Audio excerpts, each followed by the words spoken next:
Hi friends, welcome to Telugu beauty. ప్రస్తుతం ఆంధ్రప్రదేశ్ రాజకీయాల్లో అధికార టీడీపీ పార్టీలో అసంతృప్తి సెగలు రగులుతూనే ఉన్నాయి.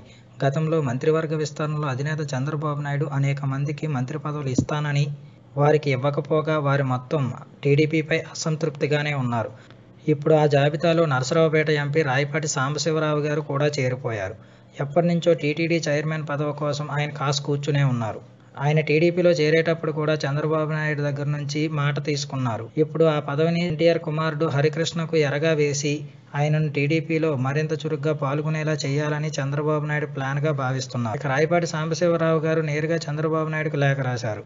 ఆయనకు టీటీడీ చైర్మన్ పదవి ఇవ్వకపోతే టీడీపీ పార్టీకి మరియు ఎంపీ పదవికి రాజీనామా చేస్తానని చెప్పారు. ఇక గుంటూరు జిల్లా ఆచార్య నాగార్జున యూనివర్సిటీలో జాతీయ స్థాయి అథ్లెటిక్ పోటీలు జరుగుతున్నాయి. దీనికి అధికార పార్టీ తరఫున రాయపాటి సాంబశివరావు గారు ముఖ్య అతిథిగా పాల్గొనాల్సిన ఈ కార్యక్రమంలో ఆయన పాల్గొనలేదు. దీంతో మరొకసారి ఆయన రాజీనామా చేయడం ఖాయమనే వార్తలు వినిపిస్తున్నాయి. వీడియో కనుక నచ్చినట్లయితే లైక్ చేయండి. మరిన్ని పొలిటికల్ అప్డేట్స్ కోసం ఛానల్ని సబ్స్క్రైబ్ చేయండి. No problem.